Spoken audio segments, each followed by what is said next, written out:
36 दिन तक चला आंदोलन। जंतर मंतर पर हजारों छात्र और युवा, सरकार के खिलाफ लगातार प्रदर्शन। पुलिस और प्रदर्शनकारियों के बीच टकराव और फिर अचानक शिक्षा मंत्री धर्मेंद्र प्रधान के इस्तीफे की खबर। जंतर मंतर का माहौल कुछ ही मिनटों में बदल गया। जहां कुछ देर पहले तक पुलिस और प्रदर्शनकारी आमने सामने थे, वहीं इस्तीफे की खबर मिलते ही कहीं केक कटा, कहीं मिठाइयां बटी, कहीं ढोल नगाड़े बजे और कहीं भावुक होकर प्रदर्शनकारी एक दूसरे से गले भी मिले। लेकिन कहानी यहीं खत्म नहीं हुई। इस्तीफे के बाद सरकार और सीजेपी के बीच बातचीत हुई। सरकार ने आंदोलन खत्म करने पर जोर दिया, लेकिन आंदोलनकारियों ने कहा अभी हम नहीं हटेंगे। फिर बातचीत का दौर शुरू हुआ और आखिरकार सरकार और सीजेपी के बीच एक समझ के बाद आंदोलन वापस लेने का ऐलान किया गया। तो 36 दिनों के इस पूरे आंदोलन में आखिर क्या क्या हुआ? किस मोड़ पर आंदोलन ने सरकार पर दबाव बनाया? क्यों इसे अन्ना आंदोलन से ज्यादा निर्भया आंदोलन के करीब माना जा रहा है? और क्या ये जेनजी का ऐसा आंदोलन है जिसने पारंपरिक आंदोलनों की पूरी शैली बदल दी?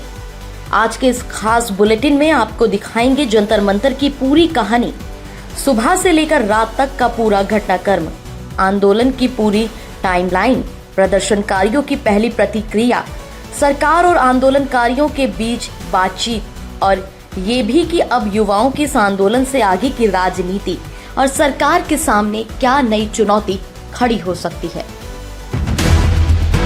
36 दिनों से चल रहे आंदोलन के बीच आखिरकार केंद्रीय शिक्षा मंत्री धर्मेंद्र प्रधान ने अपने पद से इस्तीफा दे दिया है। प्रधानमंत्री की सलाह पर राष्ट्रपति द्रौपदी मुर्मू ने उनका इस्तीफा भी स्वीकार कर लिया। इसके साथ ही केंद्रीय मंत्री प्रहलाद जोशी को उनके मौजूदा मंत्रालय के अलावा शिक्षा मंत्रालय का अतिरिक्त प्रभार दिया गया है। इस्तीफे की खबर जैसे ही जंतर मंतर पहुंची, पूरा माहौल बदल गया। हजारों छात्रों और युवाओं में खुशी की लहर दौड़ गई। कहीं मिठाइयां बांटी गई, कहीं केक काटा गया, कहीं ढोल नगाड़े बजने लगे और बड़ी संख्या में युवाओं ने एक दूसरे को गले लगाकर जीत का जश्न मनाया। कई प्रदर्शनकारी भावुक होकर रोते हुए भी नजर आए। उनका कहना था कि 36 दिनों से जारी आंदोलन में ये एक बड़ा पड़ाव है। हालांकि आंदोलनकारियों की सभी मांगे पूरी हुई हैं या नहीं, ये सवाल अभी भी बना हुआ था और यही वजह है कि इस्तीफे के तुरंत बाद आंदोलन खत्म नहीं हुआ। अब पहले जानते हैं इस्तीफे के बाद जंतर मंतर पर क्या हुआ।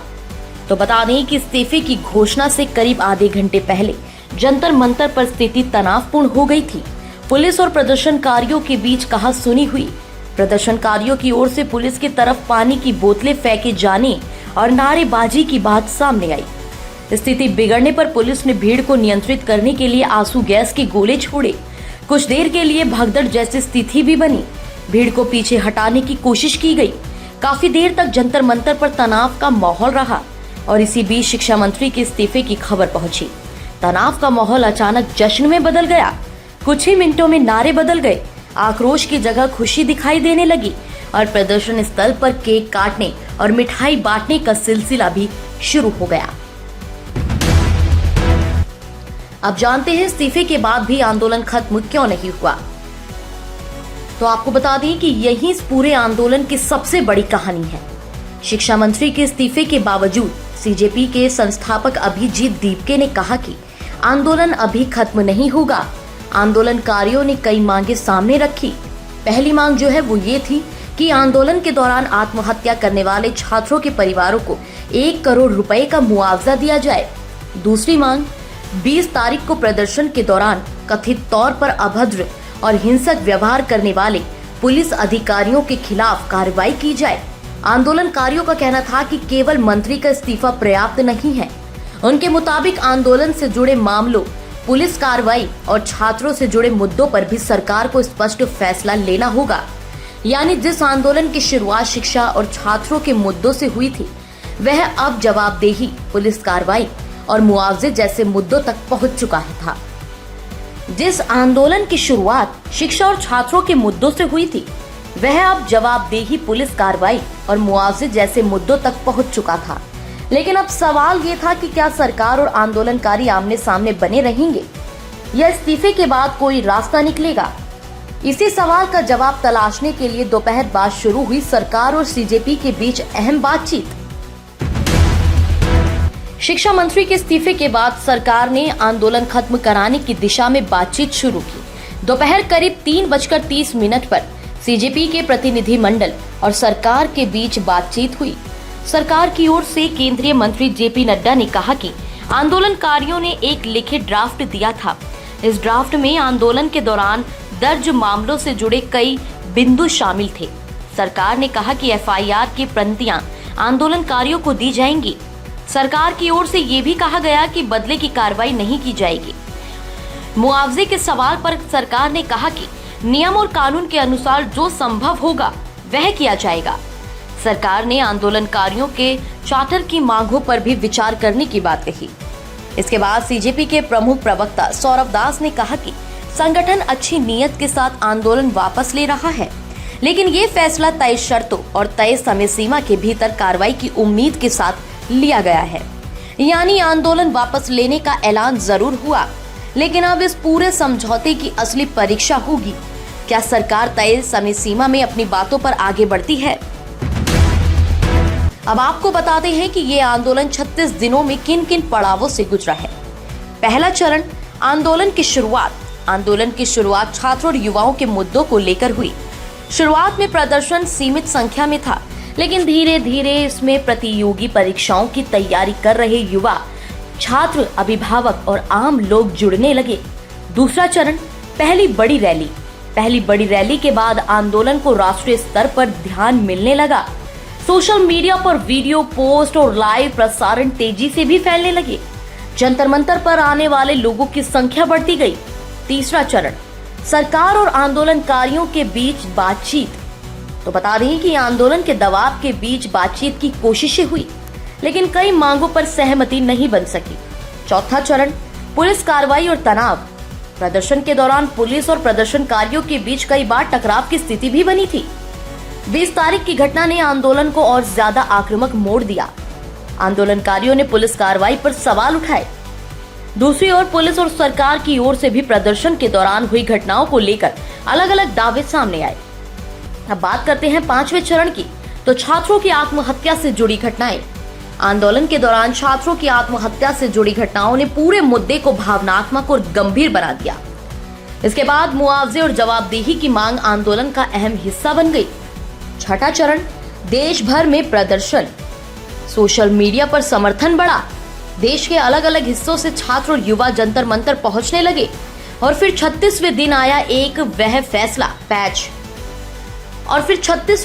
वह फैसला जब शिक्षा मंत्री धर्मेंद्र प्रधान के इस्तीफे की घोषणा हुई।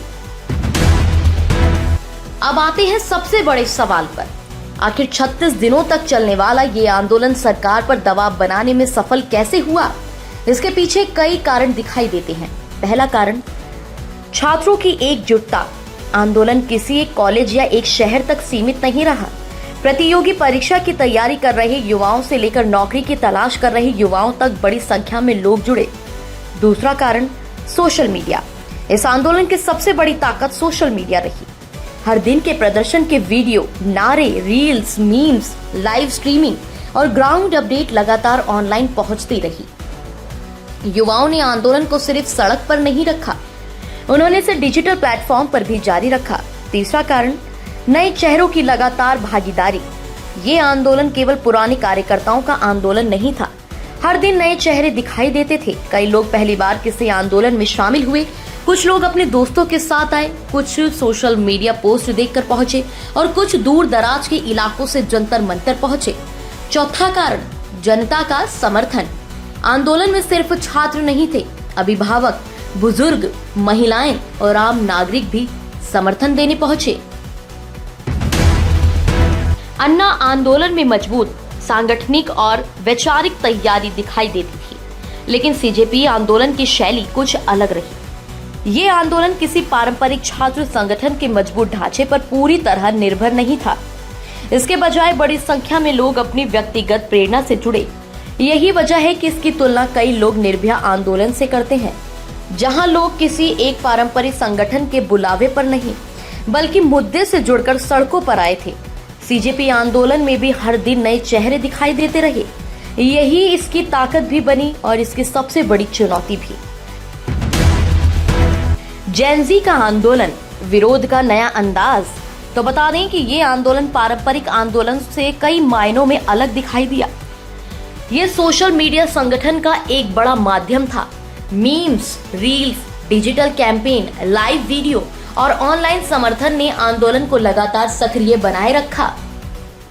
प्रदर्शन स्थल पर भी इसका असर दिखाई दिया।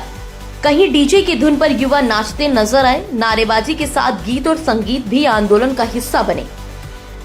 कई युवा शांतिपूर्ण और रचनात्मक तरीके से विरोध करते दिखाई दिए। महिलाओं, नौकरी की तैयारी कर रही युवाओं की भागीदारी भी बड़ी संख्या में रही। यानी यह आंदोलन सिर्फ गुस्से का प्रदर्शन नहीं था, ये सोशल मीडिया और सड़क दोनों जगह चलने वाला आंदोलन बन गया। जंतर मंतर, लोकतांत्रिक आवाजों का सबसे बड़ा मंच। दिल्ली का जंतर मंतर आज सिर्फ एक ऐतिहासिक इमारत नहीं है, ये देश की लोकतांत्रिक आवाजों का बड़ा मंच बन चुका है। कभी ये स्थान ग्रह नक्षत्रों की गणना के लिए जाना जाता था। आज देश भर के आंदोलन यहाँ आकर अपनी आवाज उठाते हैं। सत्ता से सवाल पूछने का ये सफर कई दशकों में बना है और पिछले 36 दिनों में एक बार फिर जंतर मंतर ने देखा कैसे छात्र, युवा, महिलाएं, बुजुर्ग और आम लोग एक मुद्दे को लेकर एक जगह। जंतर मंतर पर सिर्फ विरोध नहीं, पूरी जिंदगी चलती रही। 36 दिनों के दौरान जंतर मंतर पर कई तरह की कहानियां सामने आई। किसी युवा ने अपने स्कूटर के लिए बचाए पैसे आंदोलन में खर्च किए। किसी ने आईपैड खरीदने का सपना कुछ समय के लिए रोक दिया। किसी ने अपने जन्मदिन के लिए बचाए पैसे आंदोलन के भोजन और व्यवस्थाओं में लगाए। कई युवाओं ने कहा कि उन्होंने अपने दोस्तों और साथियों के साथ मिलकर इस आंदोलन को अपना नया ठिकाना बना लिया। यहाँ पढ़ाई भी हुई, चर्चाएं भी हुई, खाना भी बना, गीत और नारे भी चले और आंदोलन के बीच नई दोस्तियां भी बनी। अब आगे क्या हुआ, चलिए इसके बारे में जानते हैं। सरकार और सीजेपी के बीच बातचीत के बाद आंदोलन वापस लेने का ऐलान हो चुका है, लेकिन अब आगे 3 सवाल सबसे अहम है। पहला, क्या तय शर्तों के अनुसार आगे कार्रवाई होगी? दूसरा, मुआवजे और आंदोलन के दौरान दर्ज मामलों पर क्या फैसला होगा? और तीसरा, क्या आंदोलनकारी भविष्य में भी इन मुद्दों पर सरकार से जवाब मांगते रहेंगे? केंद्रीय शिक्षा मंत्री के इस्तीफे के बाद शिक्षा मंत्रालय का प्रभार प्रहलाद जोशी को दिया गया है। अब युवाओं की नजर इस बात पर होगी कि नई जिम्मेदारी संभालने के बाद सरकार शिक्षा और छात्रों से जुड़े मुद्दों पर क्या कदम उठाती है। अब रुक करते हैं दिल्ली की दूसरी महत्वपूर्ण। दिल्ली विश्वविद्यालय में दाखिले का दूसरा राउंड। दिल्ली विश्वविद्यालय में स्नातक दाखिले के दूसरे राउंड के लिए सीट आवंटन किया जाएगा। इस राउंड में पहले चरण के बाद बची सीटों पर दाखिले होंगे। छात्रों को 28 तारीख तक दाखिले का मौका मिलेगा। दिल्ली की हवा मध्यम श्रेणी में दर्ज की गई। सीपीसीबी के अनुसार AQI 125 रहा। हालांकि कई इलाकों में AQI 200 के पार भी दर्ज किया गया। मौसम विभाग ने 28 और 29 जुलाई को बारिश के लिए येलो अलर्ट भी जारी किया है। 3 दिन के ब्रेक के बाद राजधानी में फिर झमाझम बारिश की संभावना है। हरिनगर इलाके में घर में मरम्मत का काम चल रहा था। इसी दौरान खिड़की के रास्ते घर में घुसे बदमाश लाखों रुपए के गहने चोरी कर फरार हो गए। दूसरी घटना पालम गांव इलाके की है। 10वीं कक्षा के छात्र पर जानलेवा हमला किया गया। बचाव में आए उसके चाचा के सिर पर भी हमला किया गया। पुलिस ने मामला दर्ज कर लिया है और आरोपी की पहचान की जा रही है। मॉनसून में हर बुखार को हल्के में नहीं लेना चाहिए।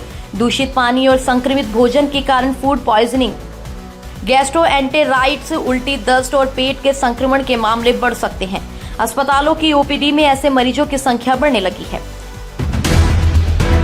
तो आज के पूरे बुलेटिन की सबसे बड़ी कहानी यही रही। 36 दिन का आंदोलन, शिक्षा मंत्री का इस्तीफा, जंतर मंतर पर जश्न, फिर सरकार और आंदोलनकारियों के बीच बातचीत और तय शर्तों के साथ आंदोलन वापस लेने का ऐलान। लेकिन इस कहानी का असली असर अब आगे दिखाई देगा। क्या सरकार बातचीत में किए गए आश्वासनों पर आगे बढ़ती है? क्या आंदोलन से जुड़े मामलों और मुआवजे की मांग पर फैसला होता है? और क्या जेन ज़ी का ये आंदोलन आने वाले समय में विरोध और राजनीतिक भागीदारी का नया मॉडल बनेगा?